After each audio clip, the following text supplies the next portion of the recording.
behalf of Chancellor Everts, our athletic director, Doug Gillen, I just want to thank Commissioner Gill for this great event. It's a great way to kick off football season. Representing our program today is Isaiah Helms, our starting center, and Nick Ross, our starting safety. And with these Sunbelt Media Days, it is definitely kicking off football. It feels right, and we're excited to get started next week. The Sun Belt's established itself as the best non-autonomy conference in the country. This is evident with Marshall's win over Notre Dame in the second week of September, Georgia Southern's win over Nebraska, and our win over number 6 ranked Texas A&M in College Game Day, in College Station, bringing College Game Day to Boone County for the first time in the history of our program, and for the second time in the history of the Sun Belt. Regional rivalries has made an immediate impact on our conference, and for the second straight year, we've sold out our season tickets and look to set another record in attendance this fall. Frank Ponce returns to the University of Miami to be our offensive coordinator. Scott Sloan returns to lead our defense from West Point, and Matt Greenhall returns to be our director of sports performance. We return 11 players on our football team, 6 on offense, 4 on defense, and specialist Michael Hughes. We're going to have a few new faces this year. Of our 32 signees, 17 are transfers, and that was important to flip our roster to add depth and add players to our team who can make an immediate impact in our program. And for the first time in 2 years, we'll have a new signal caller as Ryan Berger, Joey Aguilar, and Mason McHugh battle it out through fall camp to be our quarterback. I'm very proud of the work everyone has put into our program, preparing for the upcoming season, and we can never turn back the clock from last year. So all of our focus has been going forward, improving every facet of our program for the 2023 season. Open for questions. We'll now take questions for Coach Clark and for the student athletes. For those of you in the room, if you have a question, please raise your hand and wait for a microphone to come to you. Since we're going out live, please state your name and media affiliation before asking your question. And for those of you joining us on Zoom, please type in your questions into the chat and I'll read them out loud. And Coach, have a Zoom question already. You just referred to it. What's the status of the quarterback battle between Joey Aguilar, Ryan Berger, and others? And how difficult has it been to replace a guy like Chase Bryce? I wish I had $1 for every time I asked that question today, but it's difficult to replace Chase Bryce. Back to 2015, we've only had 3 quarterbacks, and Taylor Lamb and Zach Thomas and Chase Bryce. But anytime Chase Bryce came in his first year and set a single season passing record at App State, so that's always tough to replace. But I know we have the right people in our program, and Ryan Berger has been in for a year and a half.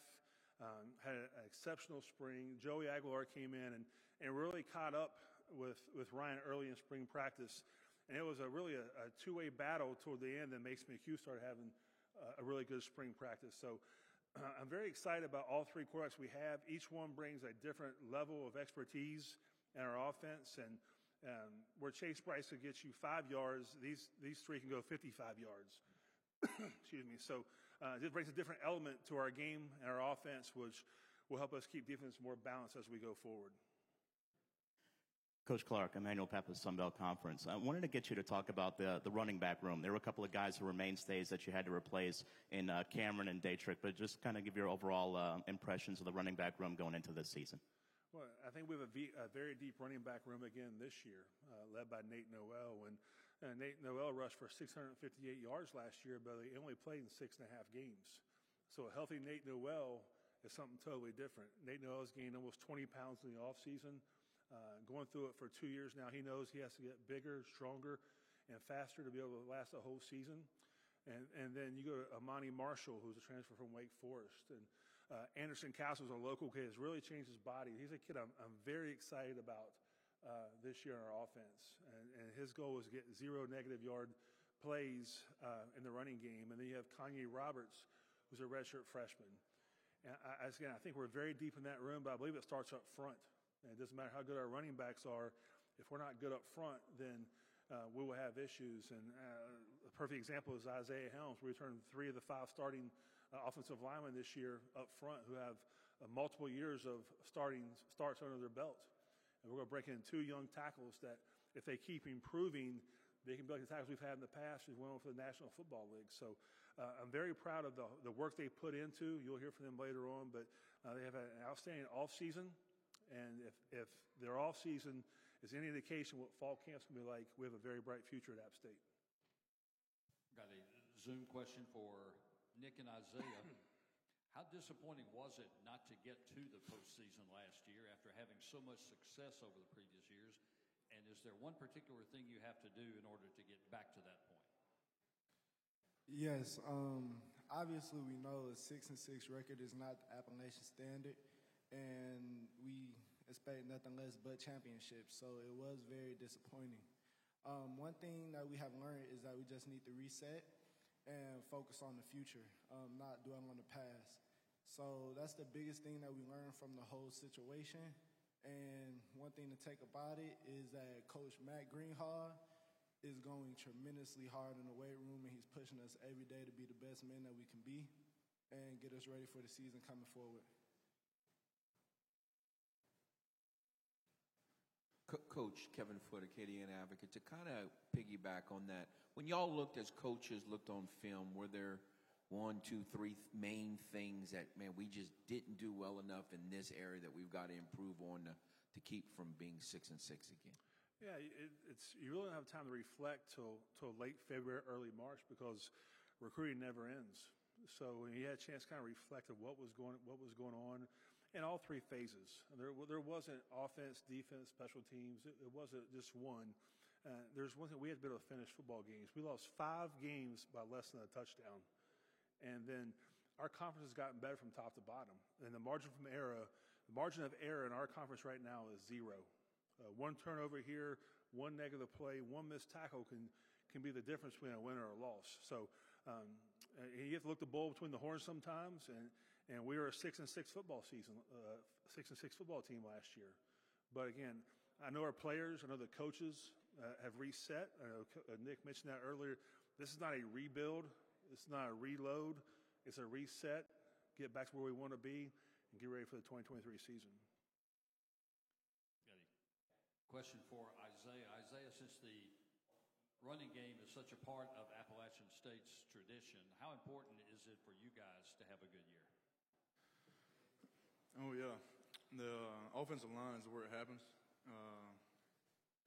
If we don't have a good offensive line, we can't run the ball. If we can't run the ball, we can't win games. Running football is where we're going to win.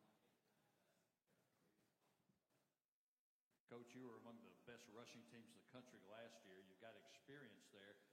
Could that take some of the pressure off the quarterbacks early in the year? It could, but anytime you can run the football, that gives your quarterback, a young quarterback, a chance to really let the game come to him. So he'll have to make plays on his own. But these aren't young quarterbacks. Again, Ryan has been here for a year and a half now. Joey Aguilar has been in college for 2 years at junior college. So once the season starts, we're not going to hold them back in any which way possible. We're going to really open up our offense. I do believe it's not the old Sun Belt where it was 63, 61 every single week back in the 15 and 16. But, the defenses are better now. And you have to be able to run the ball to win championships, but also you need to throw the ball to open the running game. A Zoom question from Chance Chamberlain. Coach, can you speak about the importance of hosting East Carolina with the historic East versus West rivalry reemerging in Boone? Yeah, it's great for college football. It's great for the state of North Carolina. I do want to thank Doug Gillen and East Carolina's athletic director for getting this plan in place. It's a 3-game series. Our first game was in Charlotte at Bank of America, where we had 45,000 people there on a Thursday night to kick off college football. This year is in Boone. Again, it's already sold out. We'll set a new attendance record for that game. And then the following year, we'll go to Greenville. But that's not the only thing. Again, I'm very proud of our state right now because North Carolina came to Boone, North Carolina. University of North Carolina came to Boone, North Carolina. NC State is on the schedule to come in 2025, and East Carolina is coming. So the more you keep that money in state, it's better for everyone involved. A Zoom question from James McCormick for Coach and also for Nick and Isaiah. With so many coaching changes and player transfers, what have you been trying to implement to get all those folks to gel together? Yeah, that's where we live in right now. And Shawn Elliott and I, where we were teammates at Appalachian State, we were joking last night or this morning, and this is going year 4 as me as a head football coach, and I'm the second tenured coach in the conference. That's unheard of in college football, but that's where we live in right now. Coaches are going to go. This is year 4 as me as a head football coach, and it's the 4th offensive coordinator I've had to replace. And they've all left for Power 5 jobs, not better jobs, but for more money. So it's hard to tell them no. But the one thing we want to do, we're going to keep things consistent at Appalachian when coaches leave. The playbook's the playbook. Coordinators can bring in their ideas and what they want to do, but we're going to keep the nuts and bolts of Appalachian State's offense, defense, and special teams, the nuts and bolts. And with players transferring, I mentioned we signed 32 kids this past season, 17 are transfers. And the one thing we do a really good job of is we have to investigate who we are signing at Appalachian State. You have to want to come to Boone, North Carolina. It's not like you're going down I-77 and get off the interstate and you pop right to your university. You have to want to come to God's country. Everyone that came to our campus fell in love with what we have, our facilities, our coaches, and what our mission statement is. So I feel very good about the transfers we have in right now. Same question for Nick and Isaiah. What have you tried to do to get all of your teammates to gel together? Yeah, I very much so pride Coach Clark on bringing in App State guys. We're very selective with the recruiting process and how he selected the guys. These are the perfect pieces that we need. And blue-collar guys, guys like Tyreek Thunderbird, guys like Shawn Collins, Mike Fletcher, them guys are coming in ready to work and ready to step in as leaders as well. So I really pride the recruiting process of that side.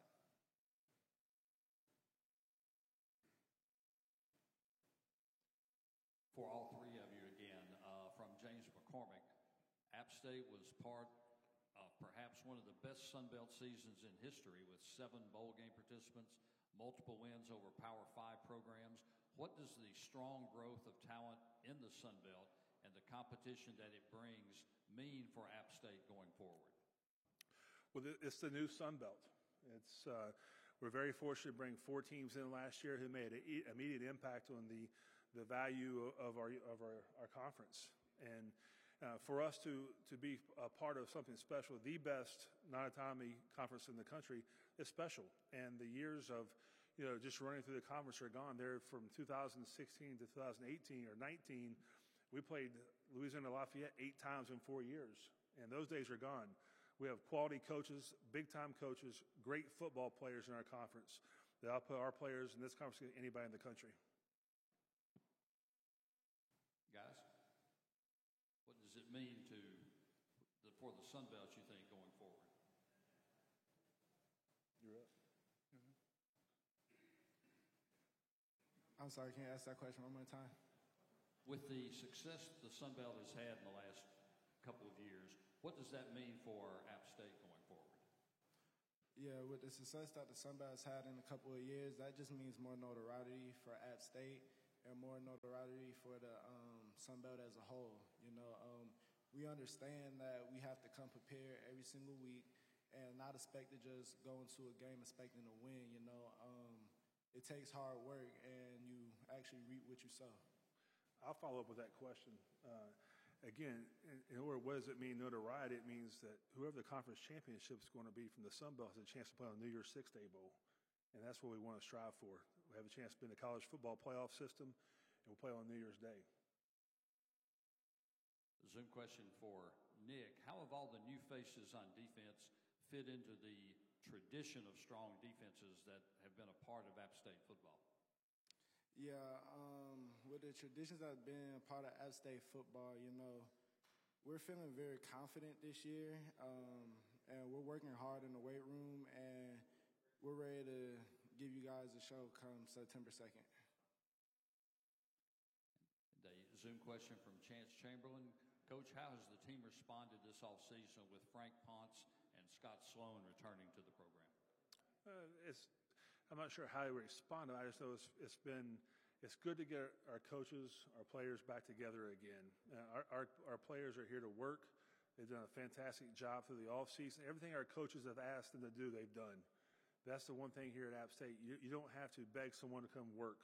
They're blue-collar guys. They come in and get a world-class degree and play for championships. That's what I'm so proud of. It's the extra time when you see Nick Ross on a Saturday morning or a Sunday morning before you go to church doing the jugs machine, or you see Isaiah Helms at 7:30, 8 o'clock at night having young players up there work on their own. That's where I know we have the right people in our program to have a great season this year.